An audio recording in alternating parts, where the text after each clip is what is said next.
Government इंतज़ामिया उनका reaction कैसा था, इसी के ऊपर बात करेंगे। सीनियर जर्नलिस्ट सिद्दीक जान ने हमें ज्वाइन कर लिया। अस्सलाम वालेकुम, बहुत शुक्रिया आपके वक्त का।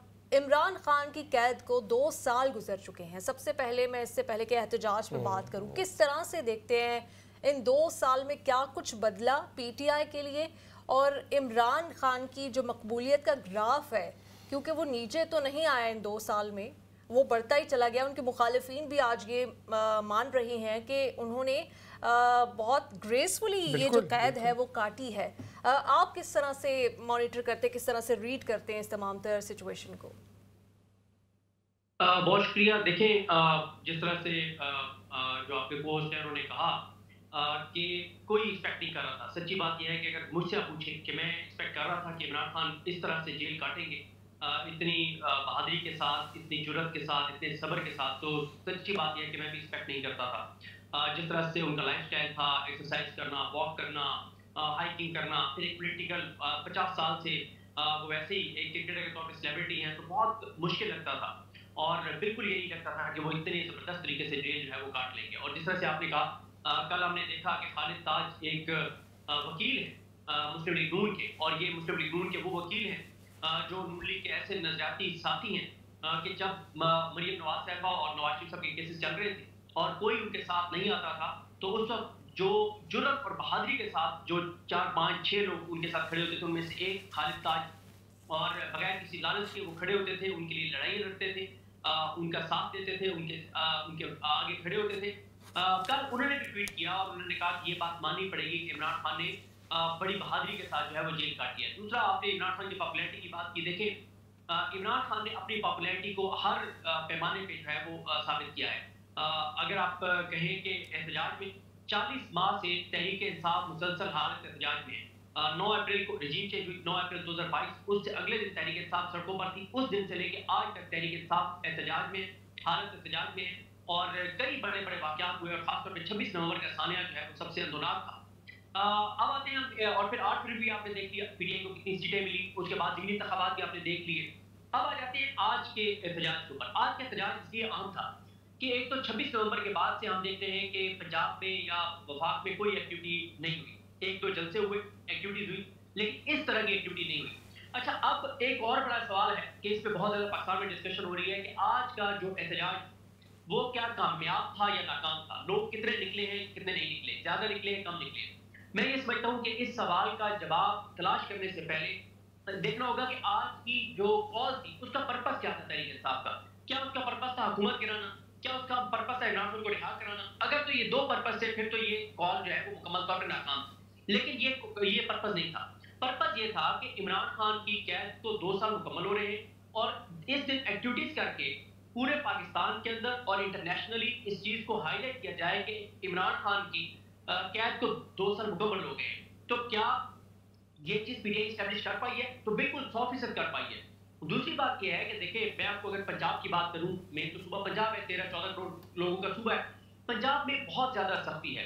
पंजाब में जो पिछले 1 हफ्ते में छापे मारे गए, जो चादर चारदीवारी का तकद्दुस पामाल किया गया। फिर एक चीज होती है कि हम कहते हैं ये तहरीक इंसाफ ये दावा कर रही है, एक है जो इंडिपेंडेंट जर्नलिस्ट जिनकी क्रेडिबिलिटी के ऊपर कोई सवाल नहीं उठा सकता।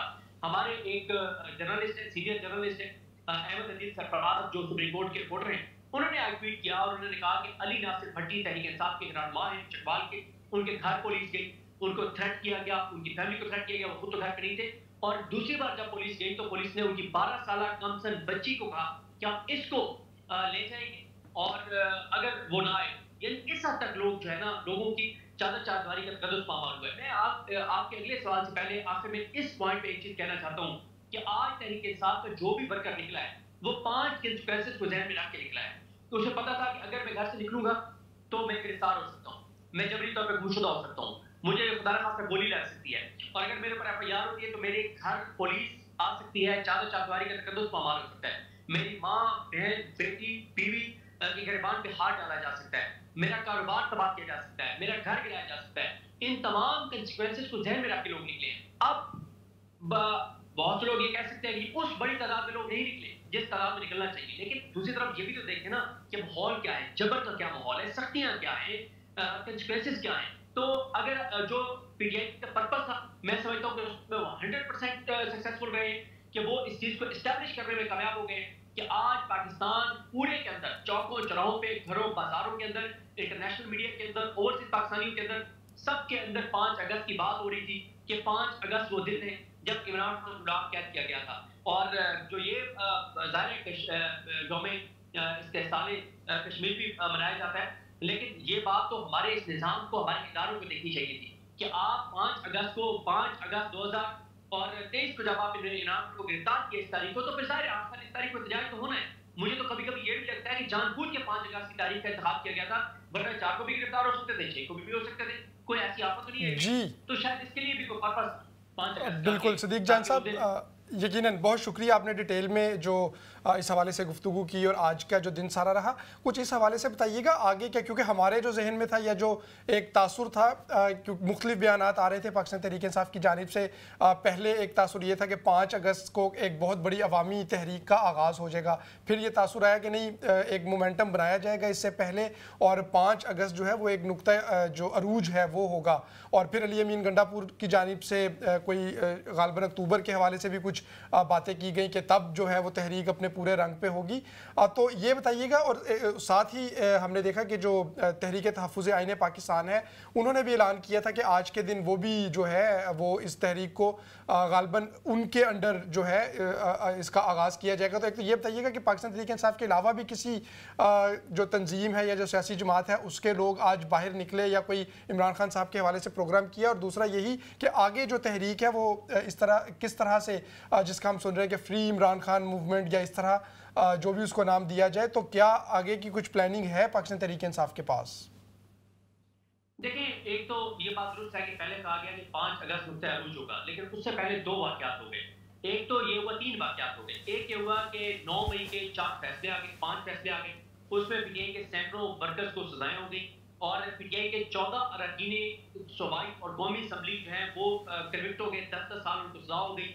और साथ ही एक और डेवलपमेंट हुई, वो ये हुई कि पीटीआई के 50 से ज्यादा मरकजी लीडर्स को इस्लामाबाद की एक इंसदाद दहशतगर्दी की अदालत ने इश्तिहारी करार दे दिया। अब आज जो है जो कन्विक्टेड है वो भी नहीं आ सकते थे सड़कों पे किसी शहर में, जो इश्तिहारी थे वो भी किसी शहर में सड़कों पर नहीं आ सकते थे। ये दोनों तो आप हो गए, यानी कि पीटीआई के 70-75 लोग तो वैसे ही माइनस करते हैं ना। अच्छा, उसके अलावा फिर तीसरा ये जो जबर का माहौल था, तो पीटीआई ने अपनी हिकमत अमली तब्दील कर दी। पीटीआई ने अपनी हिकमत अमली तब्दील कर दी थी। मैंने कल इस एहतजाज से पहले बड़ा डिटेल इसके ऊपर लिखा था, ट्विटर के ऊपर भी और ब्लॉग में भी बात की थी कि अब ये पीटीआई का नुक्ता अरूज नहीं होगा, तहरीक नुक्ता आवाज होगा। और आप इमरान खान साहब का जो लास्ट ट्वीट देखें, उसमें इमरान खान ने कहा कि 5 अगस्त के बाद 14 अगस्त को फिर प्रोटेस्ट होगा। यानी इमरान खान को भी इस बात की क्लैरिटी थी कि 5 अगस्त नुक्ता अरूज नहीं होगा, ये नुक्ता आवाज है, अब 14 को होगी। और साथ ही मैं आपको एक चीज बताता चलूं कि जो पीटीआई की स्ट्रैटेजी है वो ये है, और तहरीक तहफ़्फ़ुज़ पाकिस्तान की, कि उन्होंने इस लड़ाई को टेस्ट मैच की तरह लड़ने और खेलने, उन्होंने इसको T20 की तरह या वनडे की तरह नहीं खेलना। और ये लंबी लड़ाई है, उनको भी पता है, क्योंकि अदालतों के हालात, सूरत हाल आपके सामने है, पूरे निज़ाम की सूरत हाल आपके सामने है, यूएस की सपोर्ट पाकिस्तानी निज़ाम को आपके सामने। जब एक निज़ाम को अमेरिका की हमायत हासिल हो, ट्रंप की हमायत हासिल हो, अमेरिकी एस्टेब्लिशमेंट की हमायत हासिल हो, अपना पाकिस्तानी अदालतों की हमायत हासिल हो, पाकिस्तान के अंदर माफिया की हमायत हासिल हो, हर ताकतवर की बंदूक की हमायत हासिल हो, तो फिर ऐसे निजाम के साथ लड़ाई मुख्तसर नहीं होती, बड़ी लंबी होती है। अच्छा सिद्दीक जान, मैं आपसे ये जो आपने सारी सपोर्ट गिनवाई है ना, इसी के तनाजुर में पूछना चाहती हूँ कि जब इतनी सपोर्ट मौजूदा करंट सेटअप के पास है, तो क्या पाकिस्तान तहरीक इंसाफ को नहीं चाहिए कि इस मौके पर प्रोटेस्ट की बजाय दिमाग लगाए जाएं? इतने बड़े बड़े वहाँ पर थिंक टैंक्स हैं, इतने इंटेलिजेंट लोग हैं, जीनियस हैं, बड़े बड़े कोई स्ट्रैटेजी लगाई जाए। एक 9th में ही है जिस पे हर पाकिस्तानी को यकीनन अफसोस होता है, दुख होता है कि चले जोश में ही सही कुछ लोग वहाँ पर चले गए, कुछ तोड़ फोड़ हो गई। एक कंसेंसस के साथ PTI as a political party उसके ऊपर एक प्रेस रिलीज जारी कर दे, उसके ऊपर माफ़ी मांग दे कि अगर वहाँ पर कुछ हुआ है या नहीं हुआ, हमने किया है नहीं किया, लेकिन कुछ हुआ वहाँ पर, उस दिन कुछ बुरा हुआ, हम सब उसके लिए अफसरदा हैं, शर्मिंदा हैं, इमरान खान भी, बाकी सारे लीडर्स भी 9th मई के हवाले से कोई एक दिन रख लें या कुछ कर लें और इस तरह से स्ट्रैटेजिकली चलें आगे, तो शायद बेहतरी की उम्मीद आ सकती है। देखिए, आपने बड़ा ज़बरदस्त एक पॉइंट रेज किया और आपकी बात बिल्कुल वैलिड है, अगर सिर्फ बात 9 मई की होती, लेकिन बात अब 9 मई की नहीं है, 9 मई से बहुत आगे चला गया मामला। अगर इमरान खान चले, एक लम्हे के लिए मैं कहता हूँ कि मदद कर देते हैं, जो वो 9 मई पे माफी मांगा, क्या उसके बाद 26 जनवरी खत्म हो जाएगी? क्या उसके बाद 8 फरवरी का मैंडेट वापस मिल जाएगा? क्या उसके बाद जो इमरान खान कहते हैं कि पाकिस्तान के फैसले पाकिस्तान होने चाहिए, वो हो जाएगा? जो इमरान खान मिनरल्स के ऊपर कह रहे हैं, क्या वो उनकी बात मान ली जाएगी?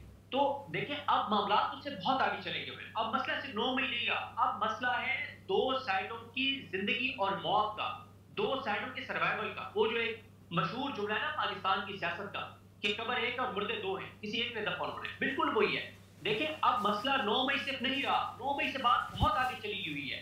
9 मई तो अब एक मतलब आप तो उसका तो चैप्टर एक तरह से क्लोज ही हो गया ना, कि सजाएं हो रही हैं और जिस तरह से जज सजाएं दे रहे हैं तो ये तो पीटीआई का भला कर रहे हैं जिस तरह से जज सजाएं दे रहे हैं। तो मेरा ख्याल है कि अब लड़ाई बहुत आगे जा चुकी है।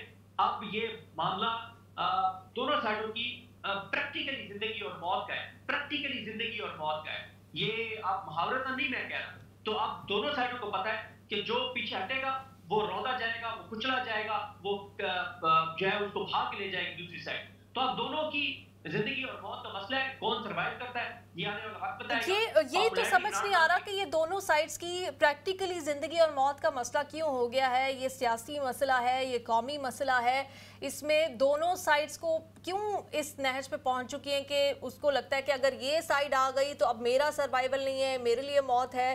क्यों हम इस नहज पे और सदीक जान साहब, बिल्कुल ये तो एक हम जानते हैं कि इमरान खान साहब के आज भी पुराने बयानात उठा के देखें ना, वो हमेशा से इदारों के साथ चलने की बात करते रहे हैं और जब खुद हुकूमत में आए तो बहुत अच्छा रिलेशनशिप भी था। और मुल्क के लिए कुछ होना भी ऐसा ही चाहिए सेटअप के जो आपस की खींचातानी की बजाय कोई ऐसा काम हो कि जो तमाम इदारे एक पेज पे हों आवाम की भलाई के लिए। तो अब जैसे अभी नीलम ने भी कहा कि आखिर क्यों दोनों साइड इस चीज़ को समझ नहीं रही। देखिए, अब स्टेक्स जो है ना वो एस्टैब्लिशमेंट के बहुत हाई हो गए, बहुत हाई हो गए, बहुत हाई हो गए। मतलब आप देखें कि नादरा मतलब पहले चले जिन इदारों में होते थे रिटायर्ड लोग होते थे वो तो होते ही थे।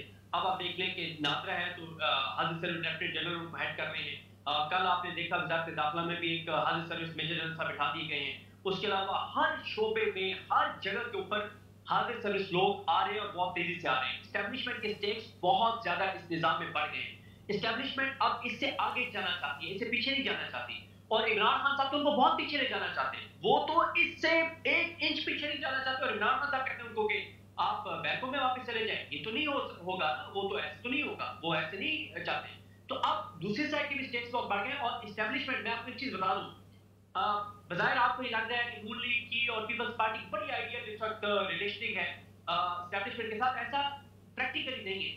एक जबरदस्ती का एक रिश्ता है, दोनों की एक दूसरे के साथ एक मफाद और मजबूरी का ताल्लुक है। वरना प्रैक्टिकल बात यह है, हकीकत यह है, इस वक्त एस्टैब्लिशमेंट के अंदर ये बहुत ज्यादा सोच है कि डॉलर हम कंट्रोल करवा रहे हैं, स्टॉक एक्सचेंज हम चलवा रहे हैं, इमरान खान को हम मैनेज कर रहे हैं, अदालतों को हम चला रहे हैं, अमेरिका से हम डील कर रहे हैं, इकोनॉमी को हम चला रहे हैं। तो अगर ये सारा कुछ हमने करना है तो इनका हमने अचार डालना है जिनको हमने बिठाए हुए हैं। तो इस एस्टैब्लिशमेंट के अंदर बहुत ज्यादा सोच है। और जिस दिन अमेरिका से इशारा मिल गया उस दिन ये निजाम जो मौजूदा सिविलियन कोई बजाय सामने है भी सही, ये भी घरों को जाएंगे।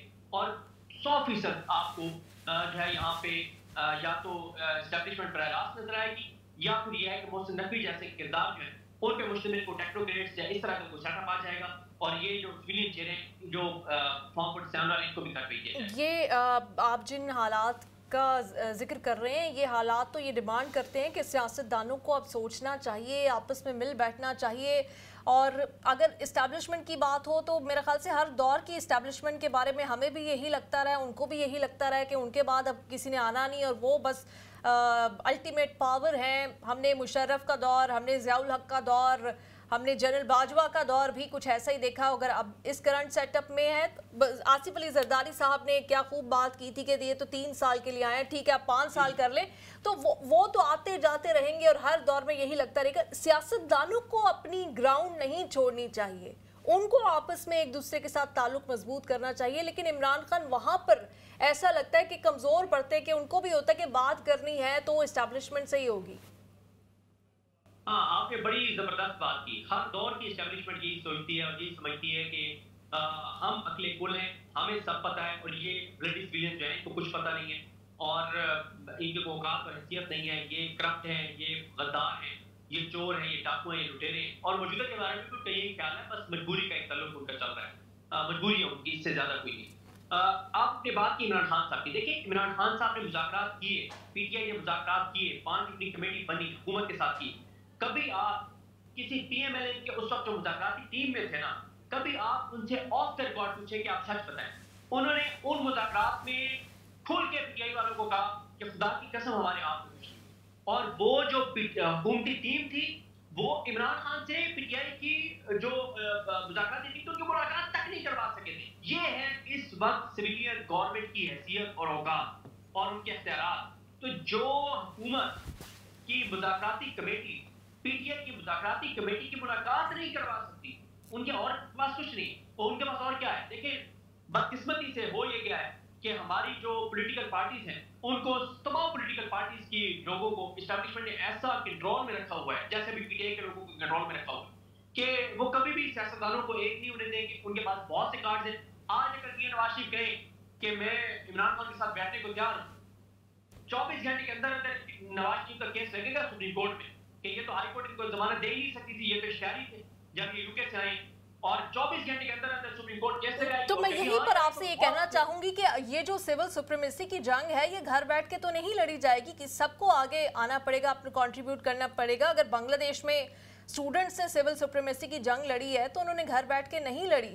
फिर सबके केसेस खुलेंगे तो उनको फेस करना चाहिए। फिर एक दफ़ा ये वही शेर की कुर्सी है, तुम्हारी जनाजा तो नहीं है, कुछ नहीं कर सकते। अगर इतने मजबूर हो, मुज़ाकरात भी नहीं कर सकते, हुकूमत भी नहीं चला सकते कोई, तो रिज़ाइन कर दो, फेस करो। फिर नाकामी, फिर जरूर बैठना गवर्नमेंट पे जिसमें रिमोट कंट्रोल पीछे से कोई और आज महमूद खान अचकज़ई साहब ने भी, जो अब एक दौर में इमरान खान साहब बहुत उनके मुखालिफ रहे हैं, लेकिन अब वो तहरीक तहफ़्फ़ुज़ पाकिस्तान का जो आइन है उस मूवमेंट का हिस्सा हैं और उसको लीड भी कर रहे हैं। उन्होंने कहा है कि हम तमाम को ही जो है तौबा करनी चाहिए। तो आपके ख्याल में सिद्दीक जान साहब, और जब इमरान खान साहब ने एक अब कैद खुद देख भी ली है, इससे पहले तो ऐसी नौबत नहीं आई थी, तो आपके ख्याल में जब चलें ये जिस तरह से भी सही आगे वक्त बढ़ता है, हम देखते रहे हैं, एक वो वक्त भी था नवाज शरीफ साहब के बारे में कहा जाता था कि बस कैरियर ख़त्म या उनकी जमात ख़त्म, फिर वो दोबारा से आ गए जिस तरह से भी। तो इमरान खान साहब ने भी बाहर तो आना ही है और पावर में भी आ सकते हैं। तो आपके ख्याल में जब अब वो आएंगे, एक बदले हुए इंसान लगेंगे, सिर्फ अपनी पार्टी के हवाले से नहीं,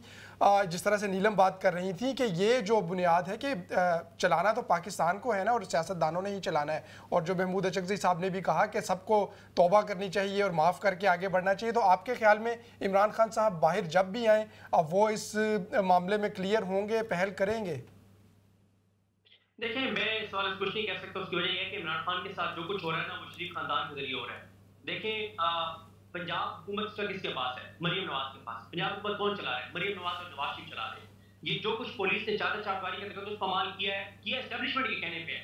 और एस्टेब्लिशमेंट ने किसको कहा? मरियम नवाज को। आगे किसने एग्जीक्यूट करवाया? मरियम नवाज ने। इमरान खान के साथ जेल में जो कुछ हो रहा है वो किसके हो? एस्टेब्लिशमेंट के कहने पे रहा है, लेकिन कर कौन रहा है? मरियम नवाज की हुकूमत। तो ये एक सवाल है कि इमरान खान आकर क्या करेंगे। हाँ, आपने बड़ी अच्छी बात, होना यही चाहिए कि इमरान खान आए, दिल बड़ा करे और पिछली चीजों को भूले, आगे चले और कुछ चीजों पे कहें। एक यानी अगर वो चाहते हैं कि एहतसाब हो, एक इंडिपेंडेंट ऐसा इदारा बनाए जिसके ऊपर कोई पाकिस्तानी उंगली ना उठा सके, कोई इमरान खान का मुखालिफ, हामी, नून लीग का हामी, मुखालिफ, कोई पाकिस्तानी उस प्लेटफॉर्म के ऊपर, उस इदारे के ऊपर सवाल उठा सके। वो करे एहतसाब। हर वक्त आप कहेंगे चोर है, डाकू है, लुटेरे, ये कहने की बजाय आप एक इंडिपेंडेंट इदारा बनाए, वो इदारा जानेगा, वो जाने, आपका काम खत्म।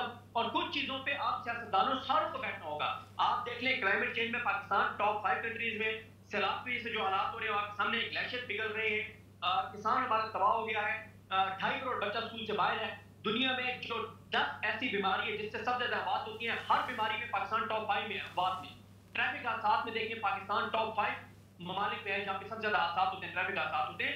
हर चीज में पाकिस्तान सवाल और निताब का शिकार है। सियासतदानों को सोचना होगा, मुल्क का, मुल्क की आने वाली नस्लों का, 25 करोड़ के मुल्क का। ऐसे ये मुल्क नहीं चल सकता जो कुछ चीजें इस वक्त हो रही हैं। बिल्कुल, बहुत शुक्रिया सिद्दीक जान, सीनियर जर्नलिस्ट पाकिस्तान से, उन्होंने हमें ज्वाइन किया।